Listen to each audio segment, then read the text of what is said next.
Hey, happy day. Sharon Horne-Ellstrom here, also known as Pajama Grandma. Today we're going to do the live challenge workshop Q&A, questions and answers. And I collected a bunch of questions and I will answer them. I was just looking for a page or a note that I could go through that isn't 30 some pages long, like the workbook, to just summarize some of the things that we've talked about and some of the things we covered, and see if that stimulates any of your questions or thoughts or reminders about, oh, I forgot, I was wondering about this, or Sharon, you missed this on the worksheet and I don't know the answer. I can guess some answers, but I'm not sure exactly what you were thinking when you did the worksheet. If there's anything like that, remember, visually challenged, don't have my helpers to remind me when I'm missing things. So if you want to hit me up and ask me that, throw it in the comments and the questions box. Now, I will also remind you that I can't see very well, so if you're asking questions now, I might have to answer them after the call because I don't have the ability to see what's going on my screen as I am recording. And again, no helpers. No helpers mean I'm on my own and I got to figure it out myself, which is absolutely fine. But it's a lot easier when I have somebody saying, hey, by the way, somebody just asked this. And I don't have access to that right now, that technology or that possibility. But I still want to be here. I still want to show up. I still want to answer your questions. So what have we covered so far? We've gone through why you might want to do a challenge, what's in it for you, and how you can go about doing that, who you want to serve with your challenge, and then what's in it for them so that you can get them a result to attract them to you, and all the other reasons that we talked about on day 2 about why they would want to be involved in a challenge with you. The main one, guys, is that you can get people incredible results, or you can help them get themselves incredible results in a very compact, short period of time, and in a step-by-step process and a procedure that shows them that anybody can do this if they actually put forth the effort and do the challenge that you're setting forth for them. On day 3, we talked about the exact process that successful people use, the A to Z of how to do your exact challenge, how to set the framework up for your challenge.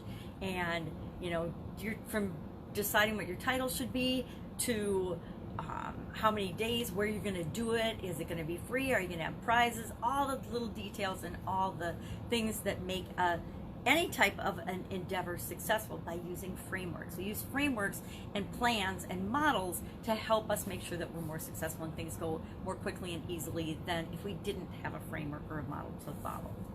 And then yesterday we talked about, oh no, I forgot day 4.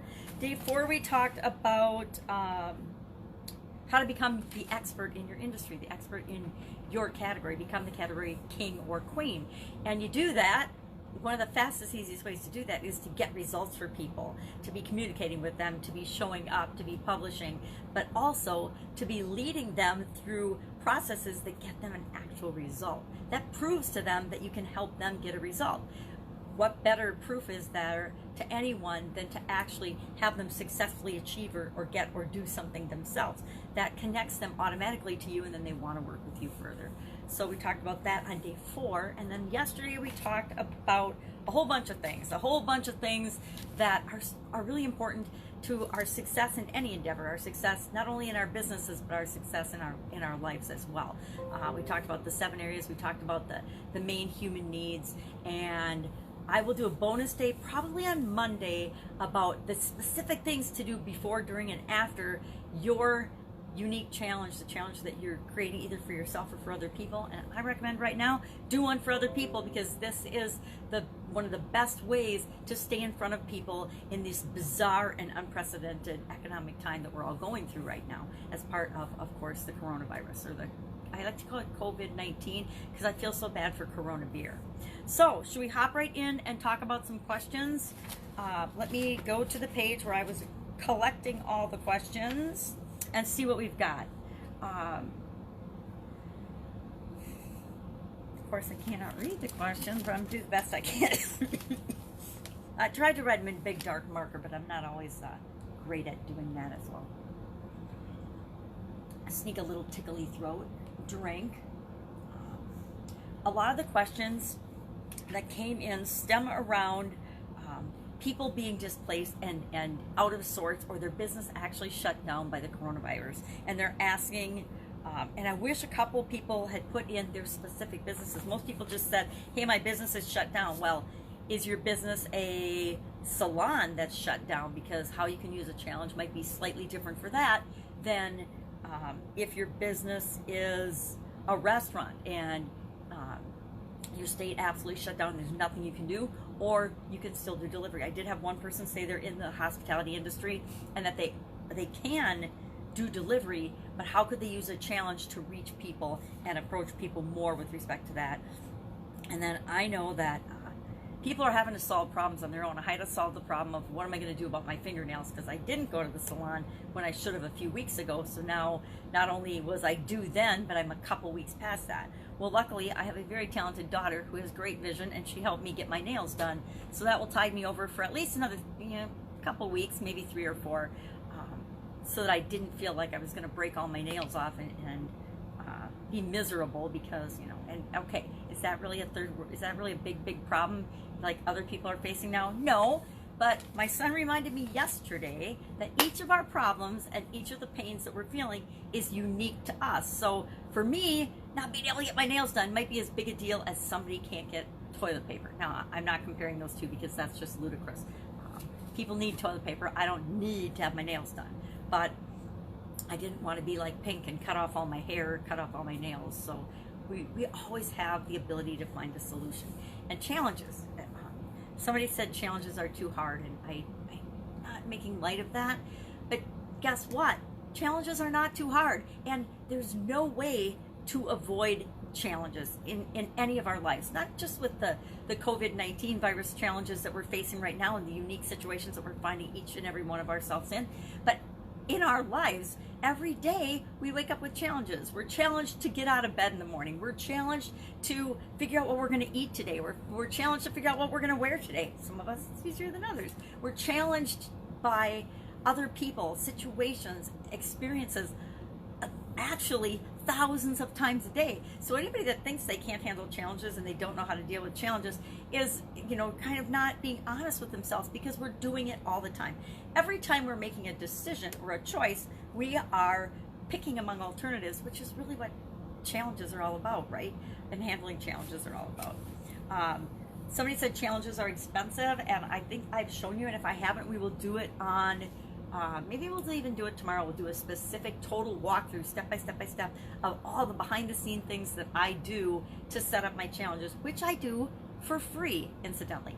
I don't know about you, but I do pay for the internet, right? We all pay for, through our cell phones or at home, internet access, but you could do that for free too. You could actually go down to a public library. I don't know if you could right now because public libraries might be closed, but normally you could go somewhere that has free internet to a internet cafe or something, and you can actually do an entire challenge for free. Now, there are tools and things that you can add to make it more effective. You can do a ton of advertising. There's always things you can spend more money on, right? But you can absolutely positively do a challenge right now for the people that you want to serve for free. Absolutely 100% free. Except for your time. Guess what? We all have to invest something, and if you don't want to spend money, then you're going to spend time. So we'd have to invest our time setting it up and getting it all going for us. Somebody said challenges take a long time. Well, it's kind of like anything else. People can say anything takes a long time, and time is, of course, relative.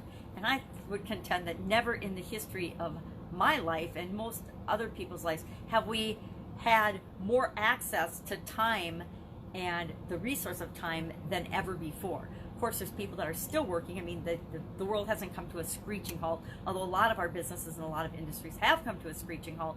There are still a big part of the population that is still moving forward and working and running their businesses and actually taking care of and supplying these products and services to the rest of us. The grocery industry, the food manufacturing industry, lots of industries are still chugging along and making it possible for the rest of us to be in our homes. We might be out of work, we might be short of resources, but we're in our homes and relatively safe and secure and in much better shape than we would have been any other time in history. So long time is relative, right? I guess I used to spend more time setting up and doing challenges and when I first started doing them, and maybe thinking about them and planning them out, but probably not so much. It's always sort of been I'm going to do this is the result I want to get, and then working backwards into Okay, what do I need to do? How can I break that down into bite-sized pieces? And I mean bite-sized individual daily action items in order to get the result that I want at the end. So I always start with the end in mind and work backwards to determine how many days the challenge needs to be, how many pieces it needs to be. And so some of my challenges will be 7 days, 10 days, 9 days, 18 days. There'll be different numbers of days than the 5-day or 3-day or most popular numbers, 21, 30-day challenges that some people have. And if I find that I'm going to do a 30-day challenge, but it really takes 35 days, guess what? I just add 5 days to the end, and I might still call it a 30-day challenge, even though it's got like 5 extra days or 5 bonus days. I call this one a 5-day challenge, but I really am taking it out over 10 days because I want to make sure that I can give extra value and extra bonuses above and beyond what I normally would just share as how to do and set up and create a results getting challenge of your own. Somebody said, I don't know how to do a challenge. Well, I can help you with that. We walked through step by step how to do a challenge, and I'll go through some more details and show some more details of how do you decide, and I think I just described how you decide what each of your days need to contain and what each day's action item needs to be. I actually usually come up with what the action item is going to be for each day before I come up with what I'm going to talk about and the content that I'm going to have in each day. I think I shared that I have a challenge notebook for pretty much every challenge that I do, and this one has actually got the live challenge workshop in it, but it's also got some other challenges that I've done. Like this whole section is folded over because it is me participating in somebody else's challenge just for the fun of it. And there I'm doing my homework and taking my notes because I learn from other people, just like we all should continue to do and be doing. I've got a couple challenges starting on Monday that I'm going to be following along with. And I signed up with one that started 2 days ago that I decided I'm not going to do because it doesn't resonate with me. It resonates with a lot of people, but the leader and the people involved in it, I don't feel good about, and so I don't resonate with it. So I've decided that I'm not going to do that one. I don't have the same foundational belief structure that they do. So I was going to participate in it, and I listened to a couple of days, and I'm like, nope, this does not resonate with me. I'm not going to do it. And that's what you need to do with everything that you're ever doing, is make sure that what you're doing at the time you're doing it really is for you. If it feels weird or it doesn't feel right, and not just outside your comfort zone, but you know in your gut if something is like, nah, that's not for me. I think we talked about yesterday the 4 pillars of challenges, and I'll just review those quickly now because it kind of fits. You need to always be consistent and be yourself, right? Just be yourself and be who you are. And the people that are meant to be working with you and interacting with you and a part of your life and your experiences here on the planet, they'll be attracted to you. The people you're not supposed to be working with, they'll just kind of disappear or not be attracted to you. Kind of like I just decided with that challenge. I'm not resonating with it. I'm not going to do it. You build your business and you build your life on solid foundation of frameworks and proven processes and systems and procedures and values, your core values that work for you.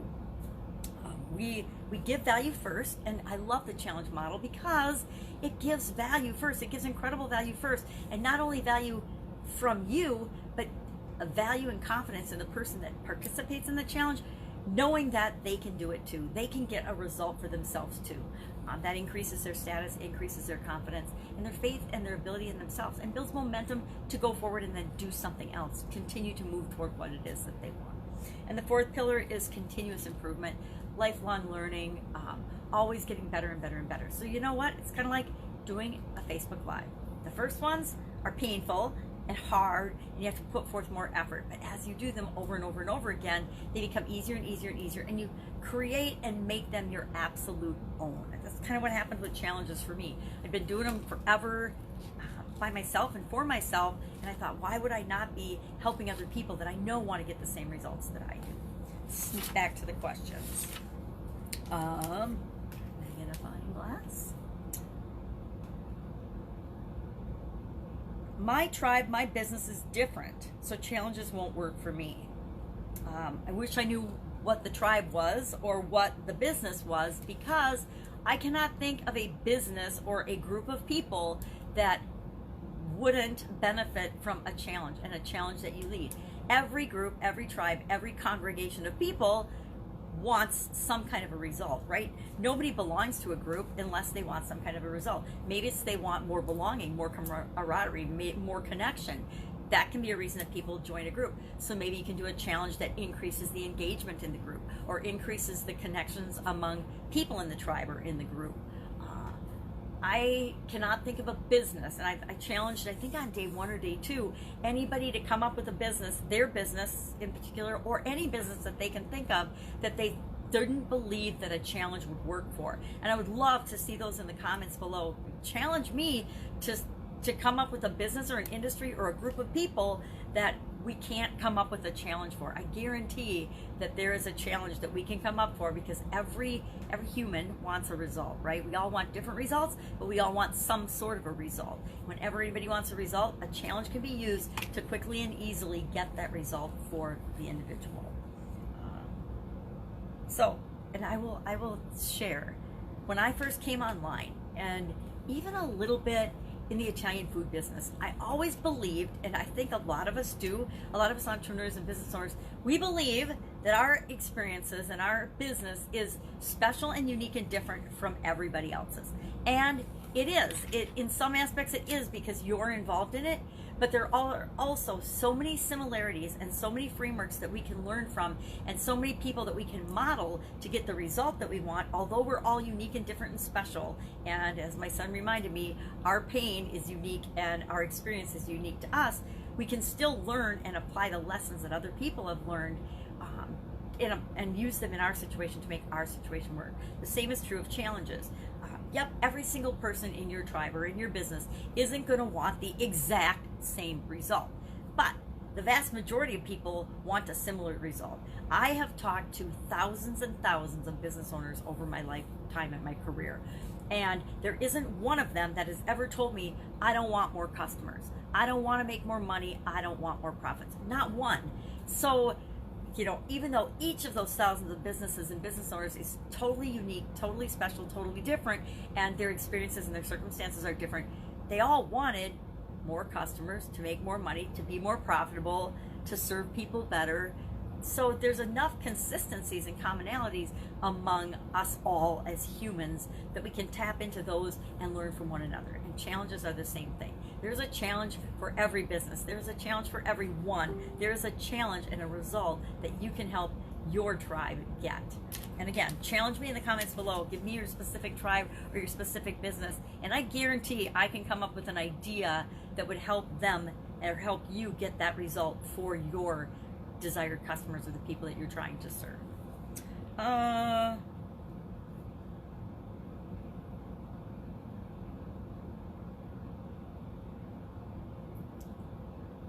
Challenges are bad. They just make my life and my experiences miserable. Well, guess what? That is 100% up to us, how we look at them.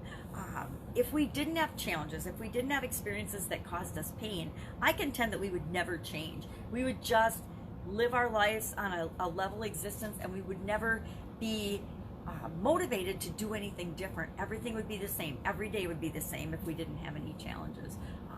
And I personally think our lives would be pretty boring and pretty, mediocre at best. I know that the challenges and the change we're going through right now with this coronavirus is impacting everyone. I don't know a single person, I haven't heard from a single person that says, hey, nothing's different, I'm just doing the same old thing. Of all the people I do know, I contend, and I actually feel like I am being the least impacted of almost everybody that I know and come in contact with. And that's for a lot of reasons, and one of the main reasons is I'm choosing to not feel negative about the things I cannot do, and I'm focusing on the things that I absolutely positively can do. I'm focusing on what's working, not on what's not. I'm focusing on what I can do. How can I continue to help and serve other people? Not, okay, this is bad because this has happened and there's nothing I can do about it. As soon as I decide there's nothing I can do about something, guess what? There's a big roadblock right in front of my face, and there's nothing I can do about it. And I can't even see all the possibilities because I won't let myself see them. The coronavirus has been a huge stopper in place of of millions and millions and millions of people.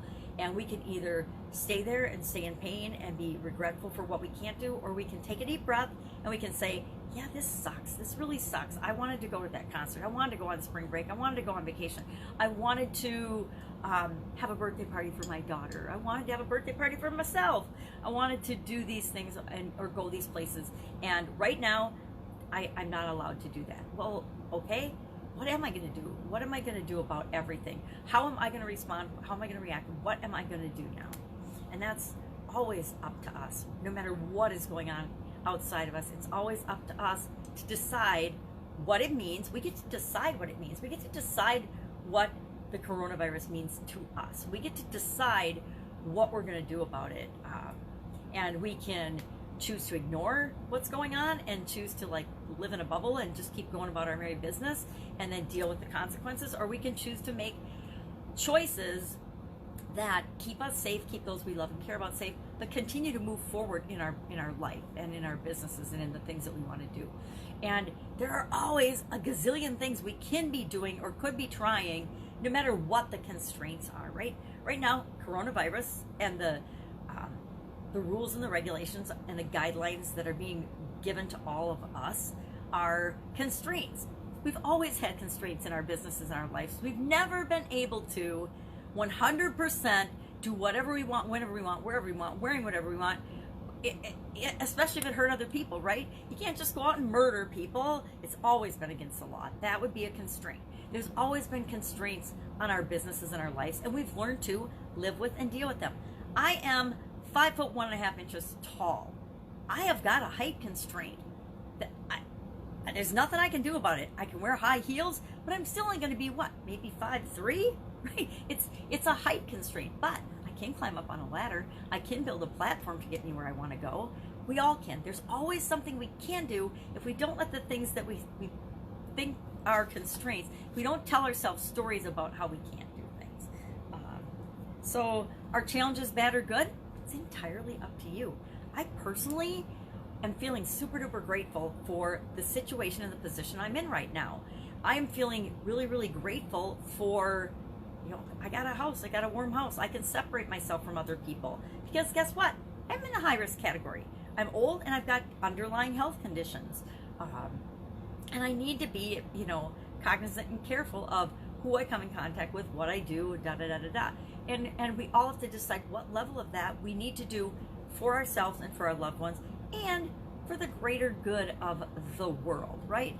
This is a unique situation in that it isn't just about us. I read an article before I hopped on today, and it really irritated me because the guy's all in about, oh, well, we're doing this wrong. We should be, doing herd immunity or something. And I'm like, okay, that's just unconscionable. Number one, he was saying that China has handled this situation really well, and that's where he lost me. Anybody that says China handled this well, and if they believe that they're upfront with the numbers and the things that they've been not reporting or reporting, we are absolutely positively delusional. And any reporters or politicians that claim that or say that, we got to think long and hard whether we are going to continue to support them after this whole thing is over.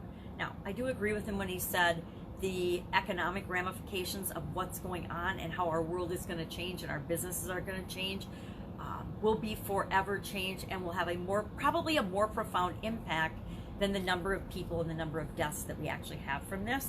But to suggest that the measures that we're taking are wrong and inappropriate is absolutely beyond foolish and unconscionable. Yep, that's my opinion on the whole thing.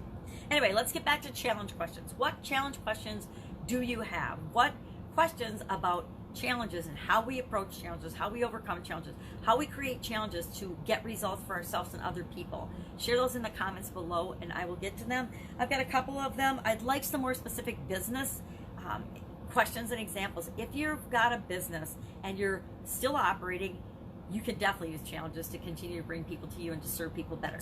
If you've got, I've got a lot of friends that are in the hospitality restaurant business. Some restaurants went right to delivery and curbside pickup, right?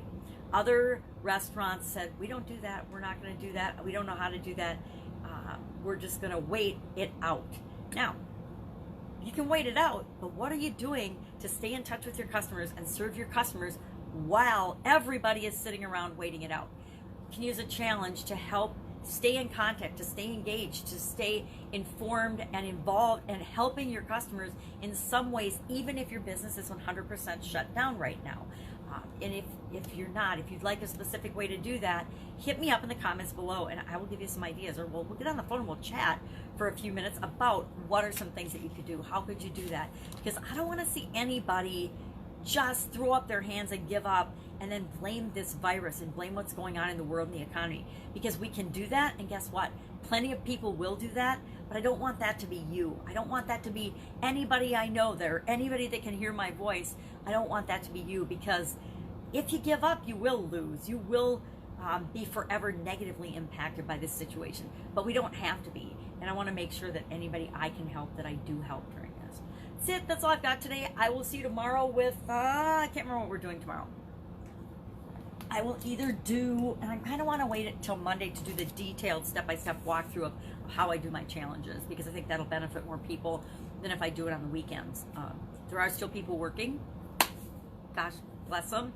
I have lots of relatives and lots of friends that are still out there in the world serving us. Remember to thank them. Geez, I mean, people out there in the stores, people out there at the gas stations, people out there in the world, they're putting themselves at risk, because the truth is they don't know who's coming into their business, right?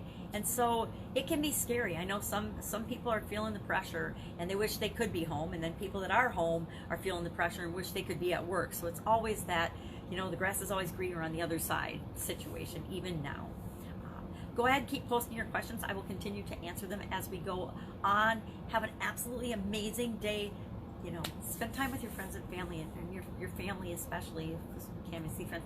But find creative ways to continue to connect with your friends, to continue to connect with your customers and the people that you serve. We have never had a better time for something like this craziness to happen in terms of our connectivity with social media, and our connectivity through technology has never been better. So, and I'm sure it'll continue to be better, but for right now, we just need to count that as a blessing and use it to find ways to stay socially connected, even though we have to be physically separated for a period of time. That's it. Have an amazing day, and I will, of course, see you tomorrow. Bye.